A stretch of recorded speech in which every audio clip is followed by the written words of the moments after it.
The American defense industry is under attack, an explosion at a major plant. The event is gathering interesting details. Watch it through. The army has been put on heightened combat readiness. On the dictator's orders, troops have moved into position. What's happening and why so suddenly? An open house in a madhouse. This isn't about Russian politics. How did the patients end up free and who let them out? The Kremlin has updated its restrictions. Now it concerns food. What are Russians forbidden to eat and why? We'll tell you all the details about these and other key events from Saturday evening, October 11th. The most important and breaking news, exclusive details. You are watching the next newscast. Up-to-date information on events in Russia, Belarus, Ukraine, and the world, earlier and clearer than others. Everything you need to know today. A. Bolt from the blue. Trump took offense and provoked a global crisis, that's all. Markets are turbulent after a new round of the trade war. Donald Trump announced that the United States will impose 100% tariffs on Chinese goods starting November 1st, on top of the tariffs already in place. It has just been revealed that China has taken an extremely aggressive stance on trade, sending an extremely hostile letter to the world stating that they will impose large-scale export restrictions on virtually all goods they produce, as well as some that are not even produced in China. This will affect all countries without exception and, apparently, is a plan they developed many years ago. This is absolutely unprecedented in international trade and a moral disgrace in relations between countries, says the US president. They hit the world with something no one expected. Trump adds that China came up with this whole new import-export concept that no one knew anything about. The American leader emphasizes that he is not canceling the meeting with Xi Jinping, scheduled for the APC Asia-Pacific Economic Cooperation Summit at the end of October, but is not sure whether it will take place. I will still be there, so I assume the meeting may take place. But after what they did, that's a different story. This statement provoked an immediate reaction. Cryptocurrencies and stock indices collapsed. According to Bloomberg, about $250 billion was withdrawn from the crypto market in one day, and Bitcoin fell below $110,000 for the first time in 2 months. American stock indices also collapsed. The market lost more than $1.5 trillion in market capitalization, and this is the largest drop since April. Experts are calling this the beginning of a trade war 2.0, but many attribute it simply to Trump's resentment that the Nobel Peace Prize went not to him, but to Venezuelan politician Maria Machado. However, he managed to resolve the situation himself. She called and said, "I accept this in your honor, because you really deserved a very good deed. I'm happy because I saved millions of lives." Amid panic, investors are flocking to gold and bonds. Analysts note that Trump's statement was the perfect storm for the overheated market, especially after several months of growth in cryptocurrencies and tech giants. Well, the Nobel laureate herself indirectly thanked the American president. Although one can still guess whether what Trump said is his interpretation or whether there was a personal conversation. This is recognition for the entire country, the entire society, the nation that has been fighting for freedom and dignity against cruel tyranny for more than 26 years, and we are moving forward. And I must say, with the enormous support of President Trump and the US government, I believe that we are very close to a transition to freedom and order, to an orderly transition of Venezuela to democracy. Disaster on Cannon Hill.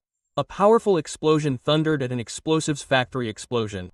There are dead, dozens missing and injured.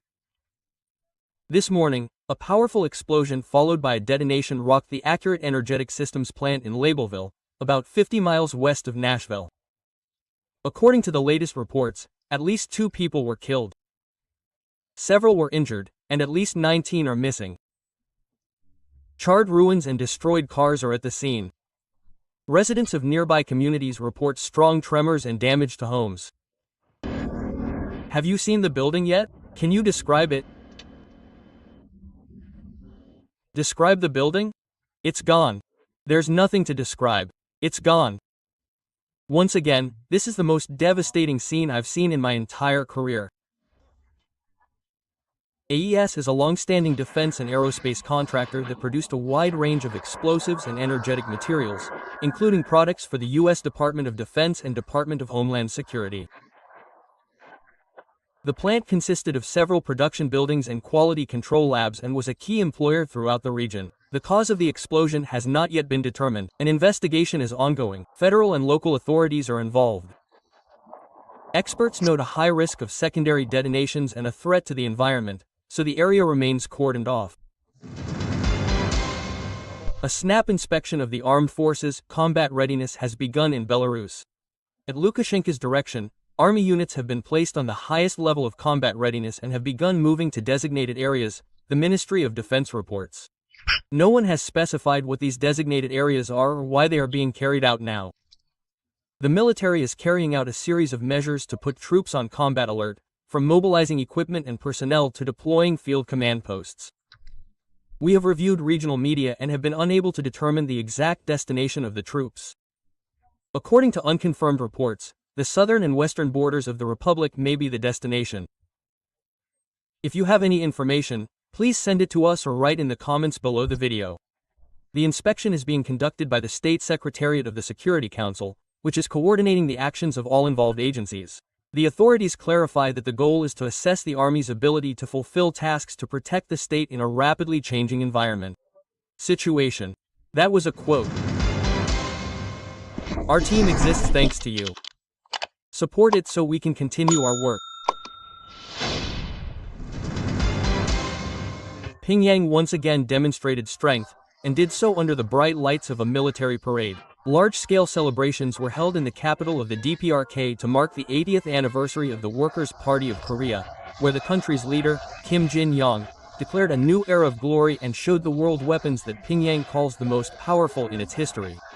The center of attention was the HWASONG-20 intercontinental ballistic missile, the main exhibit of the North Korean arsenal, capable, according to experts, of hitting targets in the United States. In the stands were not only military personnel, but also guests from China and Russia. According to the Korean Central News Agency, during the meeting with Kim Jong-un, the parties discussed strengthening political cooperation and the unwavering friendship of the countries. I am very glad that on such a significant day, when we celebrate the 80th anniversary of the founding of the Workers' Party of Korea, we are meeting our Russian friends. Your visit to our country is of particular significance. The fact that Russian comrades they came to our country, Pyongyang, and are now celebrating one of our important days with us. This is powerful support and assistance to our people and our party. And Medvedev decided to reminisce about everything while sober and thanked the Korean dictator for providing cannon fodder. He said, "We hope to continue receiving such gifts from Pyongyang." Quote. And, of course, the position of the Korean party and the DPRK regarding the special military operation, which we just mentioned, is extremely important to us.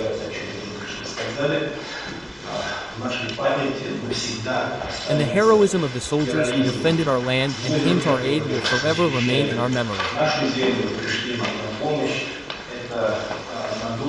This, for many years, has practically strengthened our peoples and has become part of the treasury of our relations. Now our relations are based on a solid legal foundation, on an alliance treaty. Open day at a psychiatric hospital. In the Krasnodar territory, during the strengthening of the foundation, the wall of a mental hospital collapsed. A 62-year-old woman was trapped under the rubble. She was hospitalized. The remaining 76 residents of the building was evacuated. According to preliminary reports, the work was carried out without properly reinforcing the floors. Local media reports indicate that construction workers attempted to pour concrete under a load-bearing wall when it gave way. The incident sparked a furious reaction on social media. Users write that in Russia, it's not just walls that need to be reinforced, but common sense as well. The government has cut healthcare spending by 2.2 billion rubles for 2026, but at the same time increased funding for state propaganda by over 9 billion. The investigative committee has launched an investigation. Dictatorship and repression in its purest form. In Buryatia, the consumption of marmots, or tarbagans as they are called, has been officially banned due to the risk of spreading bubonic plague. The reason for this was the rise in cases in neighboring Mongolia, where 13 cases were recorded in September, one of which was fatal. Marmots, or Mongolian tarbagans, are natural carriers of the bacteria that causes the plague. There is a risk of the infection spreading to Russia, due to the natural migration of animals. The disease is endemic to the region, and human infection most often occurs through the butchering and consumption of marmot meat. Residents of Buryatia are prohibited from consuming marmot meat or handling marmot entrails, as well as from touching sick or dead animals. Authorities recommend not camping near burrows or rodents, avoiding contact with wildlife, and wearing closed shoes. Bubonic plague is transmitted to humans through the bites of infected fleas or contact with infected animals. With prompt treatment, the mortality rate is significantly reduced, but without treatment, the mortality rate can reach 30 to 60%. In Mongolia, a quarantine has been imposed in the border province of Koskol. In settlements where cases of the disease have been registered, individuals who have been in contact with the disease are being isolated. Natural plague foci have been identified in 130 settlements in 17 provinces across the country. According to Mongolian authorities, between 2014 and 2024, 20 people contracted the plague, 9 of whom died. Marmot hunting has been banned in Mongolia since 2005. Thank you very much for reading to the end. Thank you for your trust. I look forward to your detailed comments, likes, and shares. It's important for us to grow. That's all for now. Until next time, and good news to you.